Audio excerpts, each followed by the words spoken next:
Guys, today we're going to be putting on a block heater on a Subaru. It's actually on my Crosstrek there. That has the FB20 motor. This will work on any Subaru with the FB20. Mine has the CVT transmission as well, so there's one or two special things to know about it I'll get into later. Starting out, we're going to want a 1/2 inch socket with a 14mm on it. You can see it there. We're also going to want a 12mm socket. Both of these are 6-sided. 6-sided is better than 12, and they're also deep well. Also going to have 1/2 inch extensions just to reach. You can add these up, put them however which way you want it. Beyond that, Phillips screwdriver, set of scissors, 1/2 inch breaker bar. Mine's pretty beat up here. You will need this. There is one bolt that is very stubborn, and we're going to use an extension on it. You can see how that works there to get an idea how much leverage we're going to need. But to get this piece here off, this is where the block heater will go. The block heater replaces this inside the engine block. You either need one of these. This is a 14mm Allen key. It will go right in. Of course, it'll get stuck. But the kit also comes with this, which is nice because if you don't have it, you can simply use the kit. And a 14mm will fit over that. The only thing you'll need that's not included with the kit is some RTV silicone, like I have here. It's 100% RTV silicone. And either a set of pliers. I use channel locks here. We taped them up to try to keep them from cutting into it. Or a 36mm wrench. The biggest one I had was only a 32, but this is just to give you an idea. It needs to be huge to get that on there, so be aware of that. Now, one thing extra, you'll either need new coolant or you'll need a new coolant pan, which is this here is what we used. This is just to recapture the coolant and reuse it.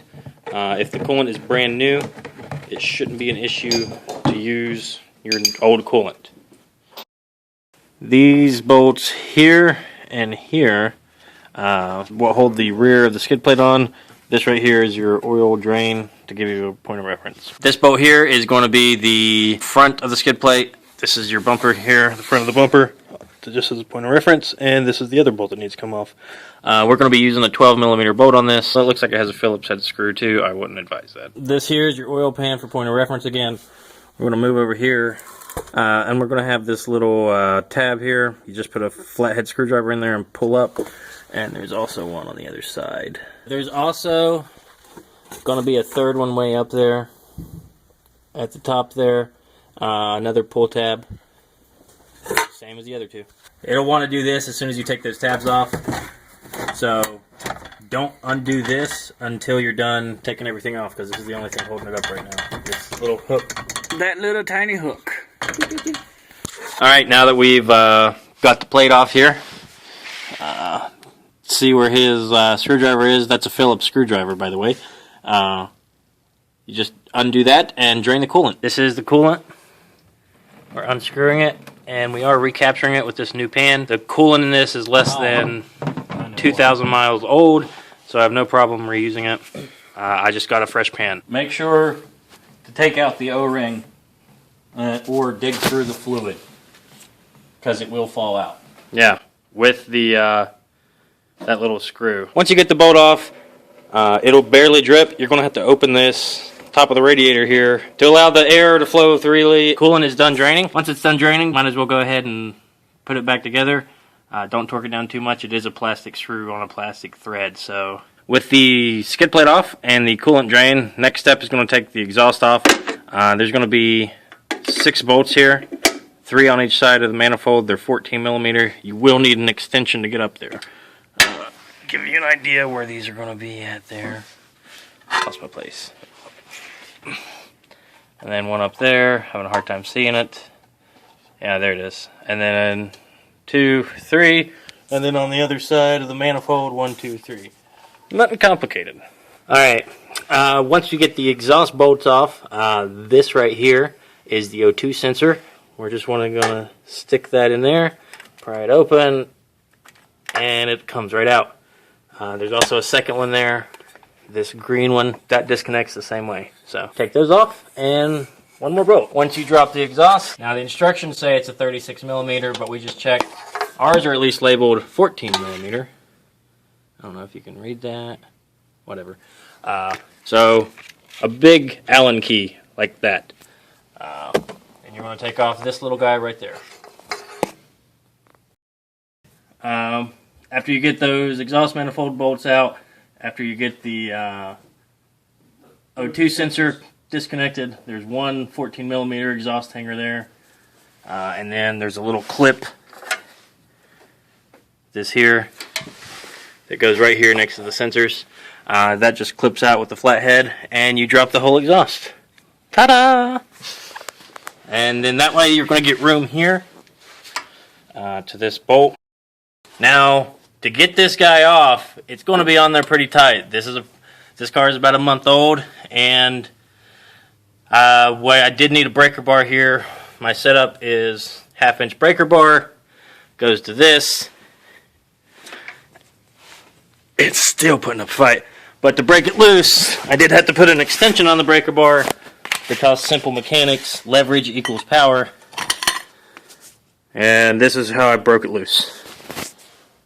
There is some possibility to have some coolant in it, so go ahead and set your drain pan or your catch pan or anything to keep it from getting on the exhaust there. Actual heater, after all that, this is all that you're doing.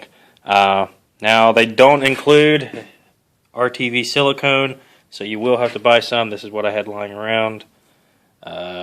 Just put it on the threads here, and we'll put it in. We're going to tighten it down with this channel locks. Make sure whatever you use, it's not too big, because you don't want to strip those threads. That would be annoying. Alright, we've got it on here with these channel locks. Good tip to keep from beating up that little brass piece. We've wrapped it in electrical tape just to kind of take the teeth off a bit. Channel locks will tend to tear it up. You can see we've still managed to tear it up, but no big deal. It's in there. Make sure the gasket's tight, and we're going to start putting it all back together.